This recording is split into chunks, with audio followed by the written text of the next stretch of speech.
what happened nih sama Liverpool? Kok di Liga Inggris kalah lagi?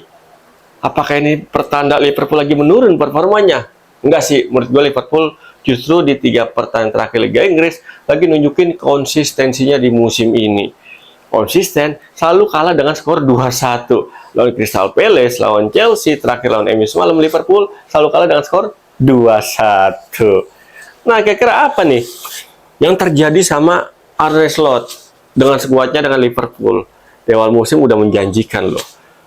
Berminggu-minggu ada di puncak klasmen dibanding sama Arsenal, tapi di 3 match terakhir puncak klasmen digondol tuh sama Arsenal, dan sekarang Liverpool tercecer di peringkat 3, bahkan disodok sama City di peringkat 2 yang di awal musim City yang terseok-seok. Sekarang Liverpool yang terseok-seok.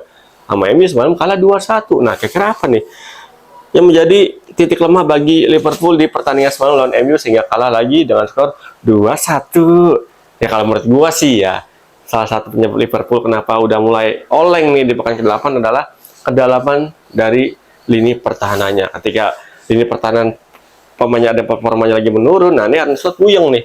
Kira-kira siapa nih yang bisa mengganti duo center back ini, Van Dijk sama Konate, ketika salah satunya lagi nggak top perform, lagi menurun. Kalau di PS tuh di Winning Eleven lagi putih tuh ya kan, tanda panahnya ke bawah warna putih tuh. Siapa yang harus jadi penggantinya nih? Menurut gue sih di pertandingan semalam ini Konate lagi nggak oke performanya, karena kalau kita lihat ya, 2 gol dari MU ini akibat Konate gagal menutup ruang di lini pertahanan di kotak penalti dari Liverpool. Kita lihat gol pertama dari Mbeumo, itu menurut gue cakep banget skemanya tuh. Ketika Mbeumo udah ada kotak penalti, orang terakhir yang ada dekat Mbeumo adalah ya si Konate itu. Konate udah coba nutup dengan menjatuhkan badannya, nutup dengan kakinya, tapi ya Mbeumo lebih cepat pergerakannya sehingga bola masuk ke gawang Liverpool. Gol kedua pun juga gitu tuh, berawal dari sisi umpan crossing sisi sebelah kanan pertahanan Liverpool. Konate yang dekat dengan siapa tuh, Harry Maguire yang bikin gol lewat sundulan.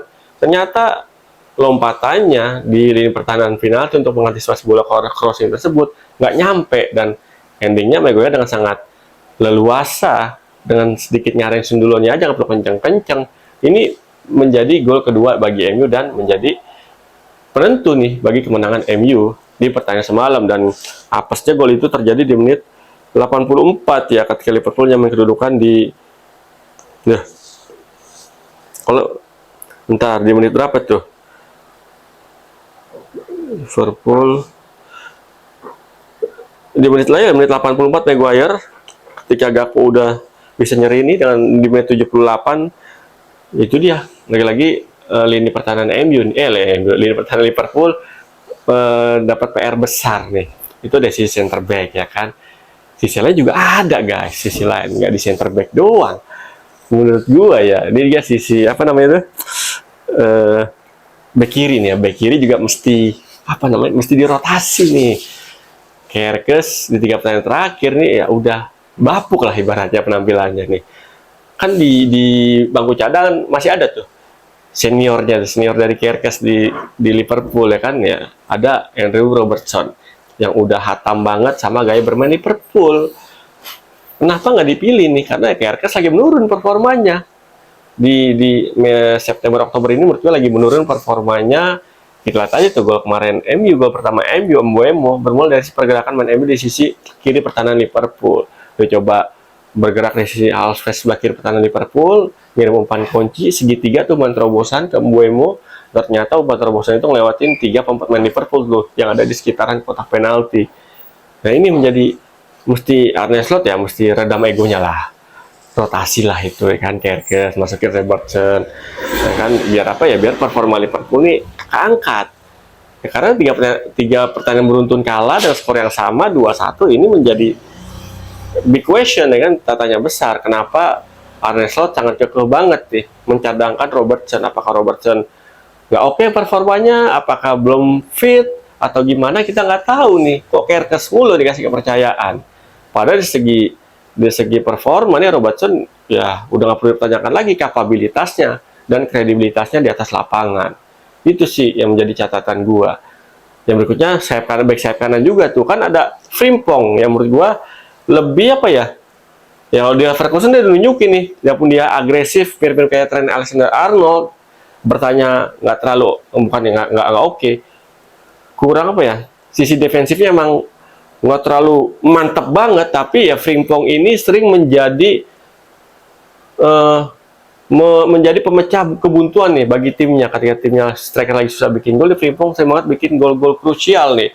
Di Leverkusen juga gitu tuh, berapa kali Frimpong bikin gol dan membuat timnya entah itu dapat 1 poin, entah itu dapat 3 poin. Ya seharusnya slot ini menjadi pertimbangan juga nih untuk memainkan Frimpong masuk sebagai starting line up mulai pekan depan. Kan itu tuh, kanan Frimpong, kiri Robertson, dari tengah ya udah kalau nggak ada pilihan lain Konate sama Van Dijk ya. Karena stok center back Liverpool ya ini yang mumpuni nggak ada. Siapa yang mumpuni nih di Joe Gomez? Ya susah. Joe Gomez pun lagi turun apa namanya, nggak stabil performanya kan, sering diganggu cedera, sehingga untuk balik ke top performnya juga agak susah nih. Ya emang apa Liverpool begitu menurut gue ya di musim ini, stok pemain di sisi CB-nya ini tipis banget ya, sehingga Konate atau Van Dijk lagi nggak perform, lagi putih itu tanda panahnya ke bawah, warna putih kalau di winning eleven ya. Mungkin ada slot harus pasrah aja atau gimana, kita nggak ngerti nih. Karena pertandingan masih panjang, masih baru 8 pertandingan, masih 30 match yang harus dijalanin sama Arne Slot. Ya mungkin nanti solusinya bulan Januari cari CB lagi nih, transfer lagi, cari CB yang bisa satu grade kualitasnya sama kayak Van Dijk sama Konate. Itu sih kalau itu bisa dicari ya, gue yakin performa Liverpool bakal keangkat nih. Nah kalau Liverpool kayak gini terus performanya, khawatirnya nanti di Boxing Day di akhir Desember ini Liverpool bisa terlempar dari posisi 4 besar. Sekarang aja tuh di papan klasmen udah mulai dideketin kan sama itunya tim-tim lain.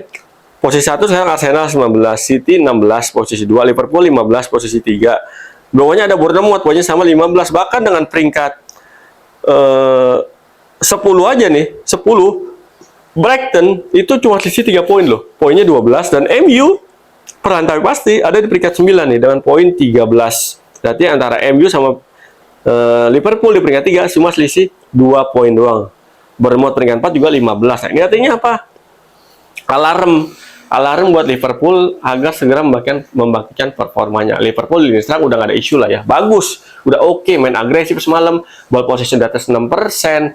Terus juga kemarin juga shoot on targetnya juga 6 berbanding 3 milik MU, total tembakan 17 berbanding 10 ya. Udah sebenarnya nggak ada problem yang gede di lini serang Liverpool, tampil cukup menjanjikan ya, tinggal lini pertahanannya aja nih ya kan. Katanya semalam kan Cody Gakpo terus bisa bikin gol lebih dari 1 tuh. Sandi tendangannya di babak kedua nggak membentur Mister Gawang. Ya sayangnya itu membentur Mister Gawang, kesempatan keduanya baru tuh ketika menerima umpan apa tuh? Umpan crossing ya, crossing mendatar di babak kedua, Gakpo bisa nyelesain crossing tersebut dengan sontekannya tuh, sehingga dia bikin gol penyama kedudukan. Sayang banget di menit 84 Maguire bikin victory goal bagi Manchester United. Dan lini tengah pertahanan dan kiper angkat topi banget nih, kemarin tampil sangat-sangat mantul.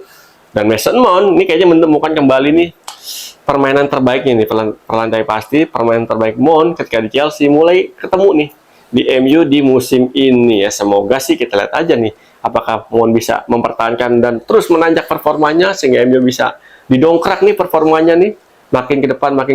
Apakah kita lihat apakah MU nanti di Boxing Day bisa bercokol di peringkat terbesar atau MU kembali angin-anginan ya, kita nggak tahu juga kan. Kalau MU main angin-anginan ya kasihan juga fansnya ya. Ini sekarang fansnya nih habis menang dari Liverpool, gue yakin banget nih bakal banyak konten-konten di media sosial. Biasa takabur sombong dulu ya nggak sih, ya menang dari Liverpool gitu loh ya kan, seteru abadinya di Liga Inggris ya, wajar aja menurut gua ya kan. Ini udah wiswayahe nih Manchester United bikin hari Senin mendukung MU selalu cerah di tiap minggunya di musim ini. Kasian lah, masa MU udah bermusim-musim setiap hari Seninnya nih pendukungnya, setiap hari Senin pendukungnya sering uring-uringan, sering tantruman nih karena performa timnya yang nggak kunjung membaik, cenderung angin-anginan terus nih ya. Menarik kita nantikan ya. Kalau MU bisa oke, performanya bisa stabil, nah pasti mendukung MU bakal tersenyum dengan lebar ya kan. Nggak bakal ada teriakan-teriakan Patrick out, siapa namanya itu pelatihnya, Ruben Amorim out, nggak ada teriakan-teriakan kayak gitu. Pasti bakal mendukung Ruben Amorim. Nah, kalau konsisten kan MU performanya otomatis peluang MU untuk merangsek ke 4 besar semakin gede peluangnya nih. Ya kita nantikan aja. Thank you yang udah nonton konten gue Pundit Abangan di channel YouTube gue Irwancan @1piero. Thank you, jangan bosan-bosan untuk support channel YouTube gue biar makin berkembang dengan cara nonton, subscribe, like, komen, dan share. Thank you sekali lagi ya. Sekarang saya coba pamit, ketemu lagi bersama gue Irwancan di konten Pundit Abangan berikutnya. Salam olah bola.